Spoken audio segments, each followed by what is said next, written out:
డబ్బు, అనారోగ్యం, ఉద్యోగం, వ్యాపారం, అప్పులతో బాధపడుతున్నారా? మీకోసమే లాంచ్ యువర్ ఫ్యూచర్ ప్రోగ్రామ్. నమస్తే, welcome back to Suman TV. ప్రస్తుతం మనతో పాటు ఉన్నారు ఫ్యామిలీ కౌన్సిలర్ రజనీ రామ గారు. నమస్తే మ్యామ్. నమస్తే నవీన. మేడం, ఇప్పుడు వైఫ్ అండ్ హస్బెండ్ చూడండి, అందమైన భార్య ఉన్నా, మంచి పిల్లలు, కుటుంబం బాగుంది, ఎక్కడ గొడవలు లేవు, హ్యాపీగా ఉన్నారు, మంచి ఉద్యోగం, డబ్బులు అన్నీ బాగానే ఉన్నాయి. అయినా సరే భర్త వేరే ఆడదాని వైపు ఎందుకు మనసు పడతారు? తెలియకుండా అఫైర్స్ పెట్టుకోవడము. ఇక్కడ భార్య మళ్ళీ బాగానే చూసుకుంటాడు, ఏమనేం తక్కువ చేయడు, ఈమెకి ఏం కావాలో కొనిస్తాడు, పిల్లలకి ఏం కావాలో అవి చేస్తాడు, ఆమెను బాగా ప్రేమగా చూసుకుంటాడు. మళ్ళీ ఎంత ప్రేమ అంటే అసలు ఇక నువ్వే మొత్తం నాకు అన్నట్టుగా అలా. బట్ ఇటు మాత్రం ఇవే ఉంటుంది, చాటింగ్ ఉంటుంది, ఆమెతో కాంటాక్ట్ ఉంటుంది. ఎందుకు ఇలా చేస్తున్నారు అంటే? అంటే ఇప్పుడు ఒక పెళ్ళికి వెళ్తాము, పెళ్లి భోజనం సుష్టుగా 100 రకాలు తినొస్తాం. పెడుతున్నారు ఇప్పుడు 100 రకాలు పెడుతున్నారు.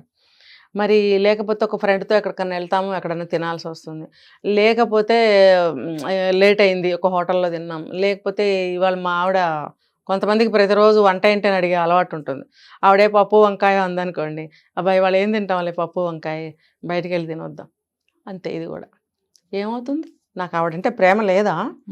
నేను సాయంత్రానికి ఇంటికి అక్కడికే వెళ్తున్నాను కదా, పిల్లల్ని చూసుకుంటున్నాను, డబ్బులు ఇస్తున్నాను, ఫీజులు కడుతున్నాను, సినిమాలకు వెళ్తున్నాం, పెళ్ళిళ్ళకి పేరెంటాలకు వెళ్తున్నాం, వాళ్ళతో కూర్చొని గడుపుతున్నాం.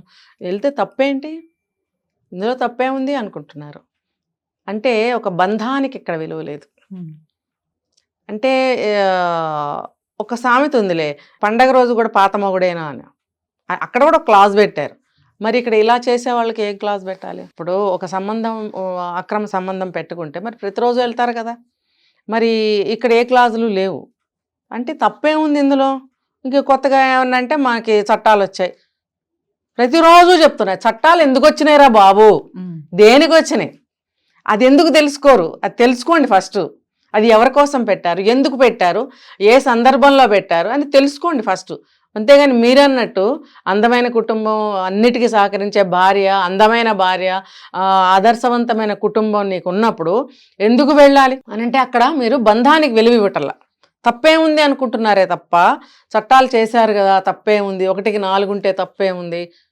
ఇప్పుడు ఒకరోజు భార్యకి తలనొప్పి వస్తుంది, లేకపోతే పీరియడ్స్ వస్తాయి, లేకపోతే ఆవిడ ఊరు వెళ్తుంది ఏదో అన్నప్పుడు మీరు ఆ 1, 2 రోజులు, 3 రోజులు, 4 రోజులు, 5 రోజులు కూడా మీరు కంట్రోల్లో లేనంటే వ్యధవ బుద్ధి మీకుందని మీరు ఒప్పుకోండి. మరి అంటే అందరి గురించి కాదు మేడం, అందరు మగవాళ్ళ గురించి మనం మాట్లాడుకోవద్దు. కొంతమంది ఉన్నారు ఎలా అంటే ఇంకా ఆ సుఖం కోసమే వెళ్తున్నారా అంటారా? అంటే అవతల వ్యక్తి ట్రాప్ చేస్తే పడిపోయి అంత వీక్ మైండా మగడిది అంటే? అంతే అనుకోవాలి. మరి నాకు ఒక ఆయన చెప్పిన విషయం ఏంటంటే, బాగుందండి ఆవిడతో, మరి మీ ఆవిడతో బాగోలేదంటే బాగుంది, బాగున్నప్పుడు మరి అక్కడికి వెళ్ళారంటే అది ఇంకా బాగుంటుందండి.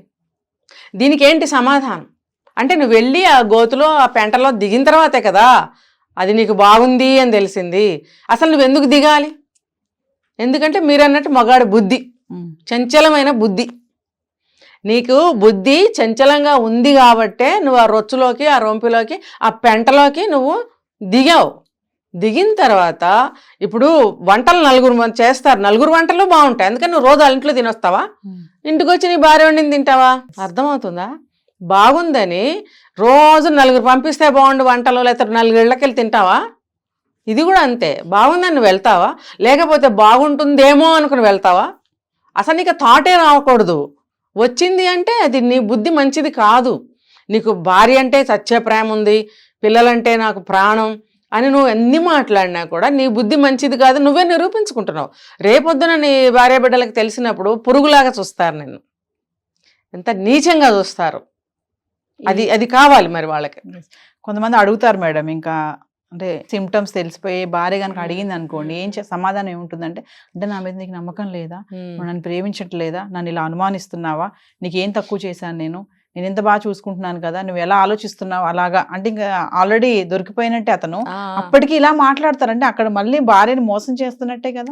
ఆ టైంలో కూడా వాళ్ళు ఏమైనా చేయొచ్చు. నన్ను అనుమానిస్తున్నావా అంటే, అనుమానిస్తుంది. ఎందుకు అనుమానిస్తుంది అని అంటే, అనుమానాస్పదమైన పరిస్థితుల్లో నువ్వే ప్రవర్తిస్తున్నావు. అనుమానం నువ్వు కలిగేటట్టుగా నువ్వే ప్రవర్తిస్తున్నావు. నీ యొక్క ఆ చూపులు తెలిసిపోతాయి, దొంగ చూపులు, భయంగా ఉండే చూపులు, మాటల తొట్టుపాటు, లేకపోతే ఫ్లోలో ఎప్పుడో ఒకప్పుడు ఒక ముక్క గబుక్కును వదిలేసేయడం మాట, అది ఎవిడెన్స్ దొరికేస్తుంది. భార్యను గుర్తుపెట్టుకోండి, పెద్ద సైకాలజిస్టు, ఒక సైక్రియాటిస్టు, ఒక సైంటిస్టు, ఒక మేధావి అని మర్చిపోకండి ఎవరు కూడా. ఏ కేటగిరీ అయినా సరే, పాచి పని చేసుకునే వాళ్ళే కాదు, రోడ్లు ఊడ్చుకునే వాళ్ళే కాదు, అమీర్లే కాదు, ఎవరైనా సరే ఆడవాళ్ళంటే అది. మీరు ఎక్కడైనా కానీ ఇక్కడ కాదు అనేది తెలుసుకోండి ఫస్ట్. డిటెక్టివ్ అంటారు, ఏ పేరైనా పెట్టుకోండి, ఇంకా అంతే. ఓవరాల్ గా చెప్పంటే ఒక శక్తి అంతే. మీరు ఎన్ని కప్పదాట్లు వేసినా, ఎన్ని కుప్పిగంతులు వేసినా, ఎన్ని అబద్ధాలు ఆడినా, ఎన్ని డాన్సులు వేసినా, మీ యొక్క ఈ చివరి మూమెంట్, ఈ చివరి మీ నోట్లో నుంచి వచ్చే లెటర్ ఉంటుంది కదా, అక్షరము, ప్రతి అక్షరానికి 10 అర్థాలు ఆవిడ చక్కగా రాసి మీకు చూపించగలదు. మీరు అనుకుంటారేమో ఆ ఫ్లోలో ఒక మాట వదిలేసానులే, ఆవిడేం పట్టించుకోలేని. మీరు ఒక మాట వదిలితే ఆవిడ 100 మాటలు రాసుకుంటుంది అక్కడ. మీరు ఆ ఒక్క మాట వదిలినందుకు ఆవిడ 100 మాటలు రాసుకుంది అంటే, మీ బాడీ లాంగ్వేజ్, మీ చూపులు, ఇవన్నీ కూడా, మీ చేష్టలు ఆవిడకి కొన్ని లక్షల అనుమానాలు రేకెత్తిస్తుంది. ఆవిడ ప్రాపర్టీ హస్బెండ్ అనేవాడు, మరి తన ప్రాపర్టీని తను కాపాడుకోవడే ప్రయత్నంలో ఎంతో నిఘా పెడుతుంది.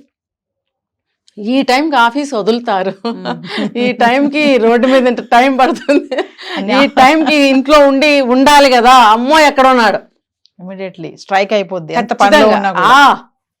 ఉంటుంది. ఏంటి 5 నిమిషాలు లేట్ అయింది, లేకపోతే 2 నిమిషాలు లేట్ అయింది, రోజు ఈ టైంకి గుమ్మంలో ఉంటావు కదా అంటే, 2 నిమిషాలు నాకు ఎక్కడన్నా ఒక వ్యక్తి కనపడ్డాడు, మాట్లాడాల్సి వచ్చింది అన్న ఎవరితో మాట్లాడు, ఏం మాట్లాడు, ఏదో చెప్పాడు. నిజమైన విషయం అయినా కూడా ఈవిడే అందులో నుంచి 100 ప్రశ్నలు వేయగలదు. ఆహా అవునా, అలా అడిగాడా, అయితే నువ్వేం చెప్పావు, ఇది చెప్పాను, అప్పుడు అతను ఏమన్నాడు, మరి నువ్వు ఇది ఇలా చెప్పకుండా ఉండాల్సింది కదా అంటే, మరి అప్పుడు అతను అలా అడుగుతాడు, ఇలా ఒక 100 లాగగలదు ఆవిడ నువ్వు 2 మాటలు చెప్తే. కాబట్టి ఒళ్ళు దగ్గర పెట్టుకోండి. ఎన్ని వేషాలు వేసినా డిటెక్టివ్, సైకాలజిస్ట్, ఇంకేవో చెప్పారు 2-3 పేర్లు మీరు. సైక్రియాటిస్ట్, ఒక సైంటిస్ట్, మేధావి, జాగ్రత్తగా ఉండాలంటున్నారు. ఇంకా అన్నిటికంటే మించింది మీరు ఆవిడ ప్రాపర్టీ. ఏమైనా అనొచ్చు, ఏమైనా చేయొచ్చు మిమ్మల్ని. ఎందుకంటే అంత ఉన్నప్పుడు ఆవిడ మిమ్మల్ని చచ్చేంత విధంగా ప్రేమిస్తుందని అర్థం. అంత ప్రేమించబట్టే మీ యొక్క ప్రతి క్షణం మీద ఆవిడ నిఘా పెడుతుంది. ఎందుకంటే ప్రతి ఒక్క క్షణం కూడా తనదే, మీ యొక్క ప్రతి క్షణం కూడా తనదే. అది ఎప్పుడు మర్చిపోవద్దు. నా భార్యను బాగా చూసుకుంటున్నాయి, వాళ్ళు వెళ్ళేటప్పుడు పట్టుచీర పట్టుకెళ్దాం, వాళ్ళు వెళ్ళేటప్పుడు మల్లెపూలు పట్టుకెళ్దాం, ఇవాళ వెళ్ళేటప్పుడు ఆవిడకి ఇష్టమైంది వాచి కొనుక్కెళ్దాం, నువ్వు ఏమన్నా ఇవి బై, నువ్వు 2 నిమిషాలు లేట్గా వచ్చావు, నువ్వు బుక్ అయిపోయావు అంతే. నువ్వు నిజం చెప్పినా అక్కడ వర్కౌట్ అవ్వదు. అంటే అక్కడ వాళ్ళు కూడా ఆ టైంలో నటిస్తున్నారని అనుకోవచ్చు కదా. అంతే మరి, అంతే కదా, అంతే. అంతే. కాకపోతే ఇక్కడ నేను చెప్పేది ఏంటంటే, నిజంగా ఎప్పుడైనా ఒక 5 నిమిషాలు లేట్ అవ్వచ్చు, అంత అనుమానం కూడా ఆడవాళ్ళని పడద్దు అని చెప్తున్నా. కానీ అనుమాన పడవలసిందే, దీని అర్థం మీరే నిర్ణయించుకోండి. ఎందుకు అనంటే మగాళ్ళు సరైన వాళ్ళు కాదు అంటే, అందరూనా అంటే ఏమోనండి, నేను ప్రతి ఒక్క మగాడిని అడిగి నేను తెలుసుకోలేదు.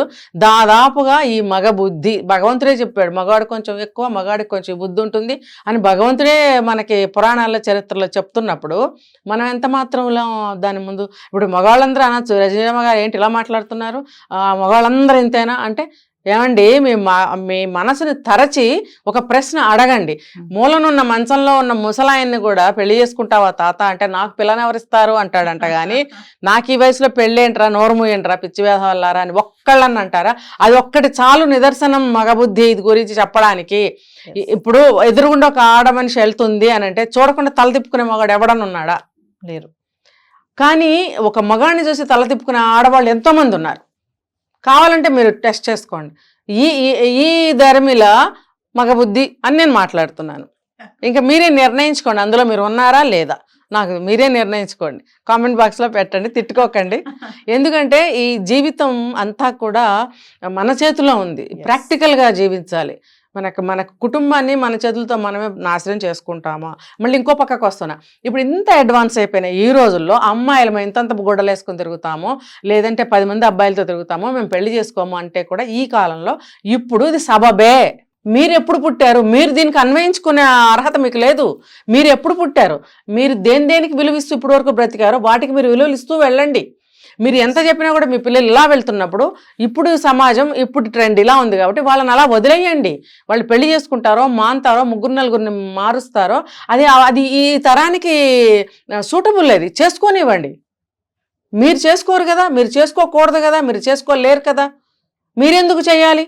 మీరెందుకు ఇంకొక ఆడ మనిషిని చూడాలి? 70 ఏళ్ళు వచ్చాక ఇంకో అక్రమ సంబంధం మీరెందుకు పెట్టుకోవాలి? మీరే పెట్టుకుంటున్నప్పుడు ఈ తరంలో అమ్మాయిలు పెట్టుకోరా, అబ్బాయిలు పెట్టుకోరా? ఎస్, దీనికి మీ దగ్గర సమాధానం ఉంటే మీ పిల్లల్ని తప్పు పట్టండి అని నేను అడుగుతున్నా. Thank you.